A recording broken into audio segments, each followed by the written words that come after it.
공교육 전문가들과 함께하는 교육 격차 해소 프로젝트 입시의 정석 시간입니다.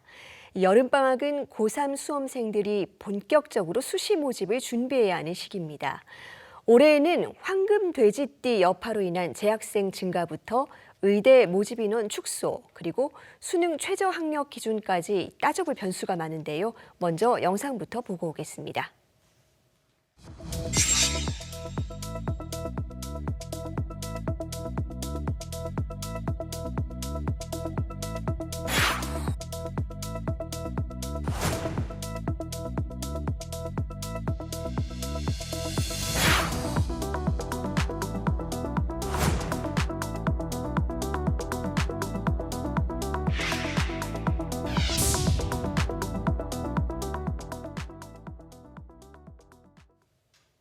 네, 여름방학 수시 대비 서울 면목고등학교 이재영 선생님과 조금 더 자세히 알아보겠습니다. 선생님 어서 오세요. 네, 안녕하세요. 네, 이제 방학 끝나자마자 학생들이 수시 모집 지원을 해야 되잖아요. 지금부터 차근히 준비를 해야 될 텐데 올해 여러 가지 변수들이 있어요. 먼저 고3 학생 수가 지난해보다 3만 명 가까이 늘어났는데 어느 정도 영향이 미치겠죠? 네, 고3 학생 수가 늘었다는 점은 수시 모집에 영향을 미칠 수 있습니다.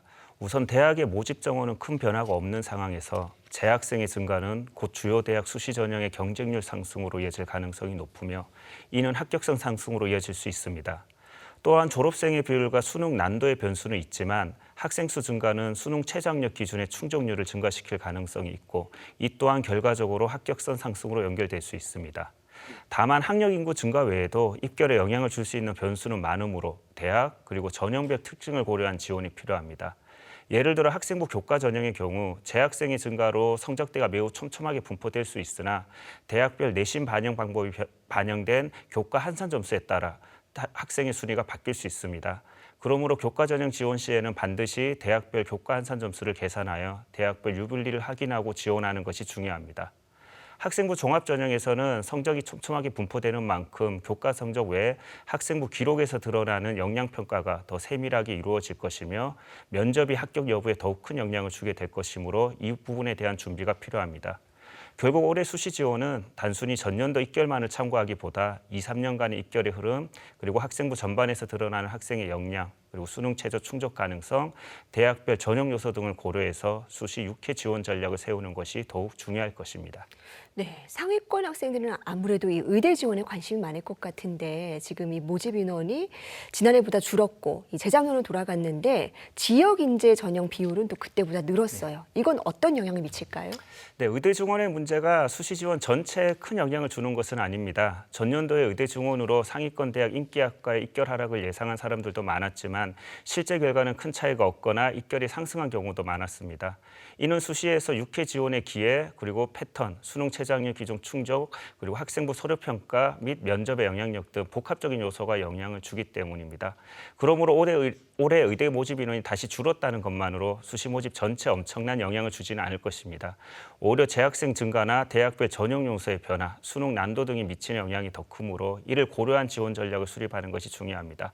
다만 의대만 놓고 본다면 수시 모집에서 전년도에 비해 약 1,000명이 줄었으므로 의대 합격성은 상승할 수 있습니다. 또한 지역 인재 전형 비율은 60%로 의대 증원 이전보다 높아졌으므로 지역의 최상위권 학생들에게는 분명히 기회가 될 수 있으므로 수능 최저학력 기준 충족 여부를 확인하고 지원을 고려할 수 있습니다. 정리하면 의대 지원 시 작년의 입결만이 아닌 2, 3년간의 입결을 확인하고 수능 최저학력 기준이나 학생부 요소 등을 고려해서 지원 전략을 수립하는 것이 중요하며 일반 학과 지원 시는 의대 모집 인원의 축소에 대한 영향력보다 재학생 증가나 대학별 전형 요소 변화 등을 고려해서 가장 적합한 6장의 조합을 찾는 것이 중요합니다. 네, 지난해에요. 이 전공 구분 없이 뽑는 이른바 이 무전공 입학이 크게 늘었고 올해도 이런 흐름이 유지되고 있는데 이 점도 변수가 될 수 있을 것 같아요. 어떻습니까? 네, 맞습니다. 우선 전년도에는 많은 대학에서 무전공을 처음 신설하여 선발했기 때문에 학생들이 지원 시 참고할 만한 데이터가 없었습니다. 하지만 올해는 전년도 입결 데이터가 존재하므로 지원 시 이 부분을 참고하여 지원 전략을 수립할 수 있습니다. 또한 무전공은 모집 인원이 단순히 증가한 것이 아닙니다. 무전공 선발 인원이 증가하는 만큼 기존 학과의 인원이 줄어들게 됩니다. 그러므로 무전공으로 인해 내가 지원하려는 일반 학과의 모집 인원은 어떻게 변했는지 확인하는 것도 중요합니다. 그리고 대학별 무전공을 뽑는 전형에도 차이가 있고 무전공으로 입학했더라도 전공 선택 시 특정 전공 선택에 제한을 두는 경우가 있으므로 내가 목표로 하는 대학에서 어떤 전형으로 선발하고 어떤 전공에 제한을 두는지를 확인하고 여기에 맞춰 지원 전략을 수립하는 것이 필요합니다. 네, 이 수시 전형 지원할 때 또 학생들이 긴장하는 포인트가 바로 이 수능 최저 학력 기준입니다. 그런데 올해 이 상위권 대학의 일부 대학이기는 하지만 이 충족 기준은 완화한 곳들이 있다고 들었어요. 이건 어떤 영향으로 이어질까요? 네, 수능 최저학력 기준 완화는 수능 최저학력 기준 충족률을 높일 수 있고 이는 수시 합격선의 상승으로 이어질 수 있습니다. 하지만 최저학력 기준이 완화되었더라도 수능에서 졸업생의 비율, 수능의 난도, 선택 과목 등에 따른 다양한 변수가 있으므로 단순히 완화되었다는 것이 반드시 입결 상승으로 이어지는 것은 아닙니다. 결국 완화되었다 하더라도 수능 최저 충족 유무는 합격의 핵심 요소이므로 학생들은 완화 여부를 고려하지 않고 끝까지 수능을 준비하는 자세가 필요하다고 말씀드릴 수 있습니다. 네, 올해는 또 이 사탐런 현상도 화제가 되더라고요. 이 응시생이 유입된 사회탐구 보는 학생도 그리고 응시생이 빠져나가는 과학탐구 보는 학생도 각각 좀 신경이 쓸 것 같은데요. 네, 올해 사탄 형상으로 사탄 과목의 응시 인원이 증가하고 이는 과목에 따라 등급별 인원에 영향을 줄 수 있습니다. 하지만 응시생의 인원도 중요하지만 응시생의 탐구 과목 성적, 탐구 과목별 난도 등도 영향을 줄 수 있습니다. 예를 들어 특정 탐구 과목의 응시 인원이 늘게 되면 등급별 인원이 증가하는 것은 맞지만 그만큼 등급의 컷이 올라갈 수도 있고 이는 작은 실수가 등급 하락을 가져올 수도 있습니다. 마찬가지로 응시 인원이 줄어들면 등급별 인원이 감소하지만 등급 컷은 낮아질 수도 있습니다. 그러므로 학생들은 자신이 선택한 탐구 과목의 응시 인원 비율에 대한 걱정보다 한 문제라도 더 맞추고 실수를 줄이기 위해 노력하는 것이 더욱 중요합니다. 네, 비율을 신경 쓰기보다 한 문제라도 더 맞추기 위해 노력할 필요가 있다. 네. 자, 이 수시 모집 준비하는 학생들이 이제 카드가 6장 있습니다. 어떻게 하면 잘 쓸 수가 있을까요? 네, 우선 전년도와 비교해 달라진 수시 모집 환경을 고려하는 것이 필요합니다. 앞서 말했듯이 재학생의 증가, 수능 최저학력 기준 완화, 무전공 모집 인원의 증가, 의대 정원 축소 등이 어떤 영향을 줄지를 고려해야 합니다. 그리고 대학별로 전년도에 비해 변화된 부분을 확인하고 이 부분이 또 어떤 영향을 줄지도 생각해야 합니다. 그리고 수시는 6장의 기회가 있지만 이 6장을 모두 합격해야 하는 것은 아닙니다.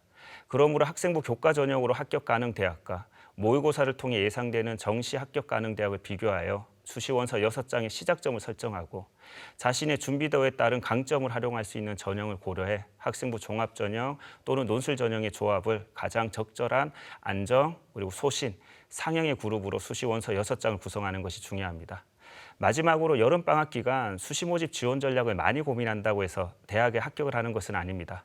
그보다는 방학 동안 학생들의 노력으로 바꿀 수 있는 수능에 대한 공부와 준비를 하여 9월 모평을 성공적으로 치르고 이를 바탕으로 학생을 가장 잘 아는 담임 선생님과 상담을 통해 지원 전략을 짜는 것이 가장 성공적인 수시 지원 방법이라고 말씀드리고 싶습니다. 네, 수시 모집 지원하더라도 공부도 끝까지 열심히 해야 되는 것 같습니다. 오늘 짚어본 변수들 잘 고려해서 우리 고3 학생들 여름방학 동안 자기에게 꼭 맞는 방향을 잘 수립하면 좋겠습니다. 선생님 오늘 말씀 잘 들었습니다. 감사합니다. 고맙습니다.